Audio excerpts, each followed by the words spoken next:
कल आपको प्रिज्म के बारे में बताया गया था कि प्रिज्म के द्वारा कैसे अपवर्तन होता है, ठीक है। और कैसे जो है जब बाहर से प्रकाश किरणें प्रिज्म पर जाती हैं तो किस प्रकार से अपवर्तित होती हैं, विचलन कैसे होता है, विचलन कोण क्या होता है, अल्पतम विचलन कोण क्या है, ठीक है। इन सब के बारे में विस्तार से चर्चा कल की गई थी। और प्रिज्म के पदार्थ का जो अपवर्तनांक होता है उसका भी फार्मूला निकाला गया था। आपको याद होगा जो फार्मूला निकाला गया था वो फार्मूला है n इक्वल टू, ध्यान दीजिएगा, n equal to sine a plus delta m, ठीक है ना, sine a plus delta m divide by 2 upon sine a by. ये फार्मूला था, किस चीज का फार्मूला है ये किस चीज का फार्मूला है? ये प्रिज्म के पदार्थ के अपवर्तनांक का फार्मूला है। ये प्रिज्म के पदार्थ के अपवर्तनांक का ये फार्मूला है n equal to sine a plus delta m divide by 2 upon sine a by 2, ठीक है। इसके साथ ही साथ पतले प्रिज्मों के लिए, पतले प्रिज्म के लिए जो अपवर्तन का सूत्र है वो निकाला गया था delta m equal to n minus 1 into a, ठीक है। ये सूत्र किसके लिए था? पतले प्रिज्मों के लिए ये सूत्र था, ठीक है, याद आ रहा है। ये पतले प्रिज्मों के लिए फार्मूला है delta m equal to n minus 1 into a। बात क्लियर हो रही ना? अब यहां पर ध्यान देना है आपको कि यह जो डेल्टा m है क्या है? अल्पतम विचलन कोण। इसका मतलब वह विचलन कोण जो सबसे न्यूनतम हो उसको हम न्यूनतम विचलन कोण या अल्पतम विचलन कोण कहते हैं। ए क्या चीज है? ए है प्रिज्म के पदार्थ का अपवर्तनांक, माफ कीजिएगा, प्रिज्म के दो पृष्ठों के बीच का कोण, या इसको हम सिंपल में कह लेंगे प्रिज्म का कोण। जैसे ये दो पृष्ठ आपके हैं प्रिज्म के, तो ये दोनों पृष्ठ जहां मिलेंगे उसी को हम क्या कहेंगे? प्रिज्म का कोण या एंगल ऑफ प्रिज्म कहा जाता है, ठीक ना। इतना कल बताया गया था आपको, ये आपको याद होगा अच्छे से। अब हम चल रहे हैं आगे। एक घटना होती है प्रिज्म में, उस घटना का नाम क्या है? वर्ण विक्षेपण। कौन सी घटना है ये? इस घटना का नाम है वर्ण विक्षेपण। वर्ण विक्षेपण या इसको डिस्पर्सन कहा जाता है। क्या कहते हैं इसको? डिस्पर्सन। वर्ण विक्षेपण या इसे क्या कहते हैं? डिस्पर्सन कहा जाता है। ये कौन सी घटना है? जब सूर्य का प्रकाश, ठीक है, जब सूर्य का प्रकाश किसी प्रिज्म पर पड़ता है या सूर्य के प्रकाश की एक किरण प्रिज्म पर आपतित होती है या प्रिज्म पर गिरती है, ठीक है, तो प्रिज्म उसको 7 अलग अलग रंगों में बांट देता है। प्रिज्म के अंदर ये गुण होता है, ये क्वालिटी होती है कि वह सूर्य के प्रकाश को 7 रंगों में डिवाइड कर देता है या बांट देता है, ठीक है, जिसमें 7 रंग अलग अलग निकलते हैं। जो बैंगनी रंग होता है उसका डेविएशन सबसे ज्यादा होता है, नीचे की तरफ होता है। जो लाल होता है उसका डेविएशन या उसका विचलन सबसे कम होता है। तो लाल का विचलन सबसे कम, बैंगनी का विचलन सबसे ज्यादा। लाल का विचलन जो है वो सबसे कम और बैंगनी का विचलन सबसे ज्यादा होता है। तो इस प्रकार से बैंगनी और लाल के बीच में बाकी जो आपके 5 रंग है वो रहते हैं। तो 7 रंग ये क्रम से आपके हो जाते हैं। अगर इनके क्रम को हम बताएं आपको, तो सबसे नीचे की तरफ क्या होता है? V, ये पहले V लिख दे रहे हैं, बैंगनी सबसे नीचे की तरफ होता है ये, ठीक है। फिर I मतलब इंडिगो, V मतलब वायलेट, वायलेट मतलब बैंगनी, I से क्या होता है? इंडिगो, इंडिगो मतलब जामुनी नीला, जामुन का रंग जैसा नीला होता है उस तरह का रंग नीला, ठीक है। फिर है ब्लू, ब्लू मतलब स्काई ब्लू, है ना, आसमान का रंग जैसा नीला होता है उस तरह के नीले को क्या कहेंगे? ये है स्काई ब्लू या ब्लू कहेंगे इसको। उसके बाद जी, जी मतलब ग्रीन, ठीक है। उसके बाद वाई, वाई मतलब येलो। उसके बाद ओ, ओ मतलब ऑरेंज। फिर आर, आर मतलब रेड, ठीक है। इस क्रम में सबसे नीचे की ओर वायलेट होता है, फिर इंडिगो, फिर ब्लू, फिर ग्रीन, फिर येलो, फिर ऑरेंज, फिर रेड। ठीक है, ये इस तरह से क्रम से ये जो है आपके कलर हैं ये रहते हैं यहाँ पे। समझ रहे बात को? विबजोर कहते हैं इसको। क्या कहते हैं इसको विबजोर पढ़ते हैं, विबजोर। तो 7 रंगों का इस तरह से एक क्रम जो है बन जाता है। तो 7 रंगों का जो क्रम बना हुआ है, इस क्रम को तो हम कहते हैं स्पेक्ट्रम। क्या कहते हैं इसको? स्पेक्ट्रम। इसे कहा जाता है स्पेक्ट्रम, SPECTRUM, या स्पेक्ट्रम कहते हैं, या इसको हिंदी में अगर कहें हम, इसका नाम क्या होता है? वर्डक्रम। क्या कहते हैं इसको? वर्डक्रम। स्पेक्ट्रम कहेंगे या इसको क्या कहेंगे? वर्डक्रम कहेंगे। क्लियर हो गई बात? तो ये आपका हो गया वर्डक्रम। क्लियर?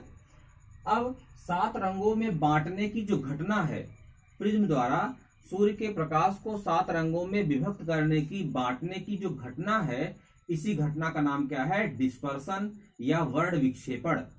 वर्ण को विक्षेपित कर देना ही वर्ण विक्षेपण होता है।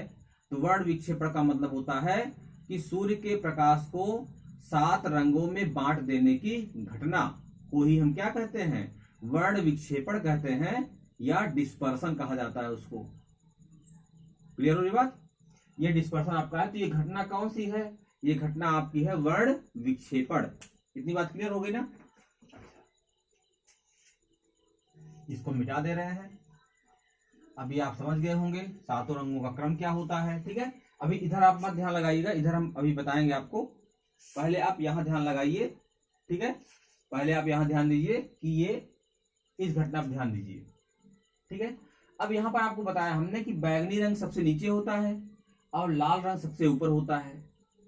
ठीक है, सूर्य के प्रकाश की जो किरण है उसको हम कहते हैं श्वेत किरण। क्या कहते हैं? सूर्य के प्रकाश की किरण को क्या कहा जाता है? श्वेत किरण कहा जाता है। ठीक है, सूर्य के प्रकाश की किरण को हम क्या कहते हैं? श्वेत किरण कहते हैं। तो यह श्वेत किरण हो गई आपकी। यह किरण जो है वो देखिए आगे की तरफ जा रही है, आगे की ओर बढ़ रही है। ठीक है ना? यहां तक अब जाना इसको सीधे है, लेकिन लाल रंग यहां से विचलित हो रहा है, बैगनी हो रहा है, ग्रीन हो रहा है, येलो, सब रंग विचलित हो रहे हैं, लेकिन विचलन किसका ज्यादा हो रहा है? बैगनी का। ठीक है, तो बैगनी रंग जो है, अगर यह मूल दिशा से जो इसका विचलन है उसको डेल्टा V से हम शो करें। किससे शो करेंगे? Delta V। जैसे मान लो यहां से यहां तक का जो एंगल है नीचे तक का, मान लीजिए 50 डिग्री है या 60 डिग्री है। ठीक है, इसके ऊपर आपके इंडिगो होंगे, ब्लू होंगे, ग्रीन होंगे, येलो होगा, फिर रेड यहाँ पे है। तो यहाँ से जो रेड का एंगल है, देखो यहाँ से रेड का एंगल केवल इतना ही तो है, और वायलेट का, बैगनी का इतना पूरा रंग है।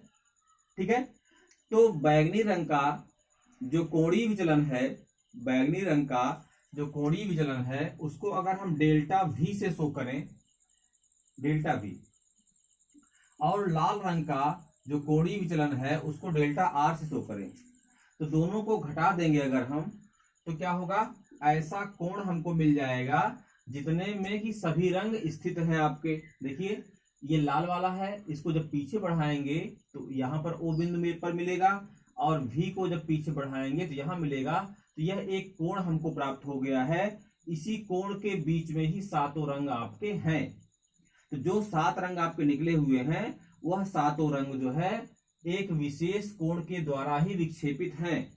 चाहे आप कह सकते हैं कि बैगनी रंग के लिए विचलन कोण और लाल के लिए विचलन कोण जो आपका है, इनके बीच का जो अंतर है ना, इस अंतर को हम क्या कहते हैं? इसको कहते हैं कोणीय परिक्षेपण। कोणीय परिक्षेपण या एंगुलर डिस्पर्सन कहा जाता है। कोणीय परिक्षेपण, या इसको क्या कहेंगे? एंगुलर डिस्पर्सन कहेंगे इसको। इसका नाम क्या है? Angular dispersion. एंगुलर डिस्पर्सन या कोणीय परिक्षेपण इसको कहा जाता है। इस थीटा कोण के भीतर ही ये 7 रंग आपके मिल करके स्थित हैं। तो थीटा इज इक्वल टू क्या हो जाएगा? Delta V minus delta R। ठीक है, यहां तक समझ गए होंगे आप। अच्छा, इसी को आप थोड़ा सा दूसरे रूप में भी लिख सकते हैं। आपको पता है delta M is equal to होता है N-1 इंटू A। ये पतले प्रिज्मों के लिए सूत्र सत्य है, ये तो पता ही होगा आपको। अगर इस सूत्र को हम किसके लिए लगा दें, बैगनी रंग के लिए लगा दें, तो क्या हो जाएगा, डेल्टा वी, वी जो है बैगनी के लिए है, ठीक है। डेल्टा अल्पतम विचलन कोण है किसके लिए, बैगनी के लिए, स्पेशली बैगनी के लिए अब आ रहे हैं, इज इक्वल टू एन है, तो यहां पर एन वी लिख देंगे। एन वी मतलब अपवर्तनांक है किस माध्यम में, ये बैगनी माध्यम में, बैगनी रंग के प्रकाश के लिए अपवर्तनांक है। -1 इंटू ए, तो प्रिज्म का कोण है, प्रिज्म के कोण से कोई आशय तो है नहीं, चाहे जिस रंग का हो प्रिज्म का कोण तो फिक्स होता है। तो डेल्टा वी इक्वल टू हो जाएगा एन वी -1 इंटू ए, ठीक है यहां तक। और डेल्टा आर अगर जो है यहां पर हम ले लें, तो डेल्टा आर की वैल्यू हो जाएगी एन आर -1 इंटू ए, समझ गए बात को। Delta V equal to N V -1 into A और delta R equal to N R -1 into A. तो जो कोणीय परिक्षेपण है वो डेल्टा वी और डेल्टा आर का डिफरेंस है। कोणीय परिक्षेपण आपका डेल्टा वी और डेल्टा आर का डिफरेंस है, इसलिए अगर यहां पर हम कोणीय परिक्षेपण को एक बार और निकालें अपवर्तनांक के टर्म्स में, तो क्या हो जाएगा, डेल्टा वी में से डेल्टा आर को सब्ट्रैक्ट करेंगे तो इसमें से ये सब्ट्रैक्ट होगा, सब्ट्रैक्ट होगा तो ए और ए कॉमन निकल जाएगा, तो एन वी -1 फिर माइनस होगा, ये माइनस एन आर प्लस 1 हो जाएगा, तो 1 से 1 कटेगा, यहां हो जाएगा N V -N R into A. तो कोणीय परिक्षेपण का एक फार्मूला आप इसको भी याद कर सकते हैं और एक फार्मूला आपको ये पहले से ही पता है, इसमें कोई कुछ करना नहीं है। कोणीय परिक्षेपण का एक फार्मूला आपको पहले से पता था, theta equal to delta V minus delta R, और दूसरा formula theta equal to N V minus N R into A, ठीक है। ये दोनों फार्मूले आप अभी नोट कर लीजिए, ये इंपॉर्टेंट फार्मूले हैं। पूछा जाता है कोणीय परिक्षेपण क्या है, इसका सूत्र क्या है, ठीक है, कैसे ज्ञात करते हैं। तो दो टर्म्स में है, ये विचलन कोण के पदों में है, कोणीय परिक्षेपण का मान यह विचलन कोण के पदों में है, और ये किसके पदों में है, ये अपवर्तनांक के पदों में है, ठीक है ना, समझ गए होंगे अब। अच्छा, इसके बाद वर्ण विक्षेपण क्षमता क्या है, ध्यान दीजिएगा, वर्ण विक्षेपण क्षमता।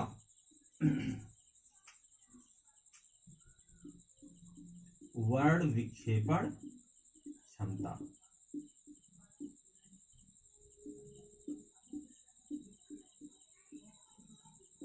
वर्ण विक्षेपण क्षमता क्या है। एक चीज आपको ध्यान देना है कि आपको किताब में प्रकीर्णन जो मिलेगा, प्रकीर्णन होगा, लार्ड रेले का नियम है, ठीक है, और प्रकीर्णन पे आधारित जो घटनाएं आपकी हैं, ठीक है, आसमान का रंग नीला होना या अन्य घटनाएं हैं, ठीक है, वो सब कोर्स में नहीं है, वो जो 30% कोर्स कम किया गया है वो उसमें कट गया है, ठीक है, आपको भेजा भी गया था कि कोर्स कितना कम किया गया है, तो वो पोर्शन कट गया है इसमें। अब वर्ण विक्षेपण क्षमता आपको बता देंगे हम, और इंद्रधनुष का बनना, इंद्रधनुष कैसे बनता है वो बता देंगे आपको, ठीक है। तो ये दो चीज बता देंगे तो चैप्टर आपका समाप्त हो जाएगा। ये क्या है, ये आपका है इंद्रधनुष का बनना, इंद्रधनुष का बनना, इंद्रधनुष का बनना, ठीक है, ये आपका है। और ये है वर्ण विक्षेपण क्षमता। देखिए वर्ण विक्षेपण क्षमता क्या चीज है, जरा ध्यान दीजिएगा। वर्ण विक्षेपण क्षमता का आशय होता है कि किसी भी प्रिज्म के द्वारा, ठीक है, किसी भी प्रिज्म के द्वारा कितना कुशलता पूर्वक रंगों को विक्षेपित किया जा रहा है। मतलब जैसे मान लीजिए प्रिज्म के द्वारा वर्ण विक्षेपण हो रहा है, लेकिन आपको रंग दिखाई नहीं पड़ रहे हैं, कौन सा रंग कहाँ पे है दिखाई नहीं पड़ रहा है, क्योंकि सब रंग मिले जुले होते हैं ना। तो किसी किसी प्रिज्म के द्वारा वर्ण विक्षेपण बहुत साफ दिखता है और किसी किसी द्वारा जो है वो साफ नहीं दिखता है, ठीक है। तो किसी प्रिज्म की वर्ण विक्षेपण क्षमता उस प्रिज्म द्वारा रंगों को अलग अलग करके विक्षेपित करने की क्षमता से मापी जाती है। कहने का तात्पर्य हुआ कि किसी भी प्रिज्म में अगर वर्ण को यानी रंगों को अलग अलग करके विक्षेपित करने की क्षमता ज्यादा है तो उसकी वर्ण विक्षेपण क्षमता ज्यादा कही जाएगी, और अगर वो ठीक से विक्षेपित नहीं कर पा रहा है तो उसकी क्षमता कम मानी जाएगी, ठीक है। कैसे इसका आकलन करेंगे हम? देखिए, किसी प्रिज्म की वर्ण विक्षेपण क्षमता जो होती है वह कोणीय परिक्षेपण, ठीक है ना। कोणीय परिक्षेपण किसके बराबर होता है? Delta V minus delta R। मतलब जो वायलेट रंग है, सबसे नीचे वाला रंग आपका है बैगनी वाला, बैगनी रंग के लिए कोणीय विचलन, माफ कीजिएगा, बैगनी रंग के लिए विचलन कोण माइनस लाल के लिए विचलन कोण, इन दोनों का जो डिफरेंस है वही तो आपका कोणीय परिक्षेपण है। तो इस कोणीय परिक्षेपण का मान, ठीक है, मध्यवर्ती रंग के विचलन कोण के सापेक्ष कितना है? मध्यवर्ती रंग के लिए विचलन कोण, जैसे इसमें देखिए लाल के लिए, बैगनी के लिए, ब्लू के लिए, ग्रीन के लिए, सबके लिए अलग अलग विचलन कोण है। तो हमको मध्यवर्ती रंग का विचलन कोण चाहिए। लेकिन ये ध्यान देना है, मध्यवर्ती रंग ये क्रम से गिनने वाला रंग नहीं। मध्यवर्ती रंग का मतलब हुआ क्रम से गिनने वाला नहीं। तो क्रम से गिनेंगे आप तो क्या हो जाएगा? वायलेट होगा, फिर इंडिगो होगा, फिर ब्लू होगा, फिर ग्रीन आ जाएगा। लेकिन ग्रीन क्योंकि 7 रंगों में ग्रीन बीच में आएगा, तो ग्रीन नहीं लेना है। लेकिन मध्यवर्ती रंग का मतलब कि ऐसा रंग जिसकी तरंग दैर्घ्य बीच में हो। मध्यवर्ती रंग का मतलब ऐसा रंग जिसकी तरंग दैर्घ्य बीच में हो। बात समझ रहे हैं ना? मध्यवर्ती रंग का मतलब रंगों के क्रम के हिसाब से नहीं। जैसे 4000 एंगस्ट्रॉम तरंग दैर्घ्य किसकी होती है? बैगनी की। बैगनी की जो वेवलेंथ है, जो तरंग दैर्घ्य है, कितनी होती है? 4000 एंगस्ट्रॉम। और लाल की तरंग दैर्घ्य कितनी होती है? 7800 एंगस्ट्रॉम पढ़ा होगा आपने। दृश्य प्रकाश जो है उसकी तरंग दैर्घ्य 4000 एंगस्ट्रॉम से 7800 एंगस्ट्रॉम के बीच में होती है। तो उसके बीच में आप अगर तरंग दैर्घ्य के हिसाब से क्रम देखेंगे तो जो पीला रंग होता है, कौन सा रंग? पीला, येलो कलर जो होता है उसकी तरंग दैर्घ्य क्या होती है? बीच में आती है। इसलिए जब आपसे मध्यवर्ती रंग पूछा जाए तो आप कौन सा रंग लेंगे? पीला लेंगे, येलो। तो येलो रंग जो है उसके लिए विचलन कोण डेल्टा वाई हो जाएगा। अब delta V minus delta R, जिसको आप कोणीय परिक्षेपण कहते हैं, इसका मान मध्यवर्ती रंग के विचलन कोण के सापेक्ष जितना होता है, इसी को हम कहते हैं कोणीय, माफ कीजिएगा, वर्ण विक्षेपण क्षमता। वर्ण विक्षेपण क्षमता को, ठीक है, ओमेगा जो है इसको delta V minus delta R divide by delta Y, इसको इसी तरह से हम शो करते हैं। Omega is equal to delta V minus delta R divide by delta Y, ठीक है ना। जहां पर डेल्टा V विचलन कोण आपका बैगनी के लिए है, डेल्टा R लाल के लिए है और डेल्टा Y येलो के लिए है। तो इसका मतलब मध्यवर्ती रंग के सापेक्ष परिक्षेपण, कोणीय परिक्षेपण के मान को ही क्या कहते हैं? वर्ण विक्षेपण क्षमता कहा जाता है। मध्यवर्ती रंग के विचलन कोण के सापेक्ष कोणीय परिक्षेपण के मान को ही वर्ण विक्षेपण क्षमता कहा जाता है।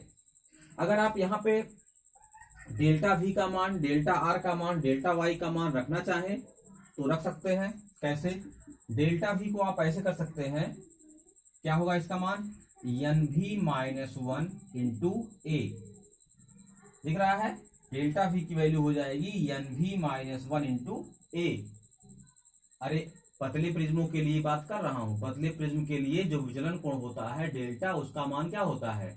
N minus 1 into A। तो वहां से हम लेंगे डेल्टा V की value NV minus 1 into A ली जाएगी, माइनस डेल्टा R है तो डेल्टा R की वैल्यू हो जाएगी NR minus 1 into A divide by delta Y है, डेल्टा Y की वैल्यू होगी NY माइनस 1 इंटू A। इस तरह हो जाएगा। अब यहाँ पे देखिए A कॉमन लेकर कट जाएगा, यहां से आप A कॉमन लेंगे तो A से A कट जाएगा। बात क्लियर हुई? A से A कटेगा यहाँ पे। अब NV माइनस 1 होगा और माइनस NR होगा प्लस 1, तो प्लस 1 माइनस 1 से कैंसिल हो जाएगा। क्या मिलेगा ऊपर? ऊपर मिलेगा NV minus NR divide by NY minus 1। ये किसकी वैल्यू है? ये ओमेगा की वैल्यू है, ये ओमेगा की वैल्यू है। Omega is equal to NV minus NR divide by NY minus 1। तो कोणीय माफ कीजिएगा वर्ण विक्षेपण क्षमता की जो वैल्यू है उसका एक सूत्र ये है, इसको आप याद रखिएगा। वर्ण विक्षेपण क्षमता का फार्मूला है ये, ठीक है। ये विचलन कोण के टर्म्स में है और ये वर्ण विक्षेपण क्षमता का सूत्र है किसके टर्म में है, ये अपवर्तनांक के टर्म्स में है। इसको भी आप याद रखिएगा, ठीक है। ये दोनों सूत्र आप याद रखेंगे, वर्ण विक्षेपण क्षमता के दोनों सूत्र हैं ये। क्लियर हो गई बात, ठीक है ना। इसमें एक टॉपिक बचा हुआ यही, कौन सा, इंद्रधनुष का बनना बता दिया जाए आपको। ये चैप्टर छोटा सा है, खत्म हो जाएगा। इंद्रधनुष का बनना आपको बता दिया जाए तो ये चैप्टर छोटा सा है, बहुत बड़ा चैप्टर नहीं। देखिए इंद्रधनुष का बनना, इंद्रधनुष तो आपने देखा ही होगा बनते हुए, ठीक है। याद कीजिए बरसात के महीने में, ठीक है, अक्सर शाम को आपने इंद्रधनुष बनते हुए देखा होगा, ठीक है। शाम के समय इंद्रधनुष बनते, वैसे इंद्रधनुष का बनना शाम के समय ही नहीं होता, क्योंकि शाम के समय थोड़ी नमी ज्यादा होती है वायुमंडल में, इसलिए शाम के समय दिखाई पड़ता है अक्सर ये। वैसे दिन में धूप ना हो तो दिन में भी ये देखा जा सकता है, ठीक है।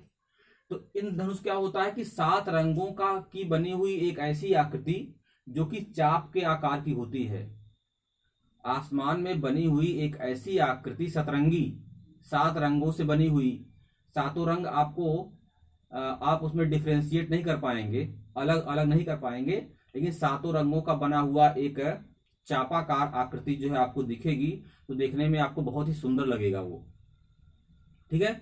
उस आकृति को हम कहते हैं इंद्रधनुष या रेनबो कहा जाता है उसको, रेनबो या इंद्रधनुष होता है, ठीक है। इंद्रधनुष जो है वो 2 प्रकार का होता है। एक होता है प्राथमिक इंद्रधनुष, क्या होता है, प्राथमिक इंद्रधनुष। दूसरा होता है द्वितीयक इंद्रधनुष। तो जो प्राथमिक इंद्रधनुष होता है वो नीचे बनता है, ठीक है। लेकिन नीचे आप जब भी देखेंगे इंद्रधनुष तो उसी के समांतर ऊपर भी उसी के आकार की आकृति ऐसे सतरंगी दिखाई पड़ेगी, उसको हम कहते हैं द्वितीयक इंद्रधनुष, ठीक है। तो प्राइमरी रेनबो जो होता है और सेकेंडरी रेनबो जो होता है वो एक साथ बनते हैं, लेकिन चूंकि प्राइमरी जो रेनबो है उसकी इंटेंसिटी ज्यादा होती है, उसकी तीव्रता ज्यादा होती है, तो वो अच्छा दिखाई पड़ेगा, साफ साफ दिखाई पड़ेगा। और जो सेकेंडरी रेनबो होता है या द्वितीयक इंद्रधनुष होता है वह आपको उतना अच्छा नहीं दिखाई पड़ेगा, उसकी तीव्रता कम हो जाती है, क्योंकि उसमें 2 बार रिफ्रैक्शन होता है, ठीक है। जो प्राथमिक इंद्रधनुष होता है उसमें 1 बार रिफ्रैक्शन होता है, अपवर्तन घटना 1 बार होती है, और जो सेकेंडरी वाला होता है, द्वितीयक वाला होता है, उसमें अपवर्तन 2 बार होता है। तो 2 बार अपवर्तन के पश्चात वो आपकी आंख पर पड़ता है, इसलिए जो है आपको साफ साफ दिखाई कम पड़ता है, लेकिन बनता एक साथ है दोनों। इतनी बात क्लियर हो गई। इंद्रधनुष कितने प्रकार के हो गए, 2 प्रकार के, प्राथमिक इंद्रधनुष और द्वितीयक इंद्रधनुष, ठीक है ना। अच्छा, इंद्रधनुष बनने के लिए एक आवश्यक शर्त है, ठीक है, कि वायुमंडल में या तो बरसात होनी चाहिए, मतलब बारिश की हल्की हल्की बूंदें पड़ रही हो, वायुमंडल में बारिश की हल्की हल्की फुहार पड़ रही हो, अथवा बारिश के ठीक बाद मौसम में यानी वायुमंडल में नमी हो, जल की बूंदें जब तक ऊपर नहीं रहेंगी, चाहे वो वाष्प के कणों के ऊपर रहे, धूल मिट्टी धुएं के कणों के ऊपर रहे, नमी रहे वायुमंडल में, तब जो है बनेगा इंद्रधनुष। अथवा सीधे बरसात हो रही हो और छोटी छोटी बूंदें वर्षा के रूप में गिर रही हो, तब बनेगा। और सूर्य जो है वह ठीक अपोजिट साइड में चमक रहा हो, जैसे पश्चिम साइड में बरसात हो रही हो और ठीक पूरब साइड में क्या है, सूर्य चमक रहा हो, तो सूर्य की किरणें कहाँ पड़ेंगी जाकर के, पश्चिम साइड पड़ेंगी। अथवा पूरब साइड में बरसात हो रही हो और पश्चिम साइड में सूर्य जो है वह अस्त हो रहा हो या सूर्य निकला हुआ हो, ठीक है, तो उसकी किरणें जाके अपोजिट साइड में कहाँ पड़ेगी, पूर्व तरफ पड़ेगी। तो जिस साइड में नमी है वायुमंडल में या जिस साइड में बरसात हल्की हो रही है उसके अपोजिट साइड में सूर्य का चमकना आवश्यक है।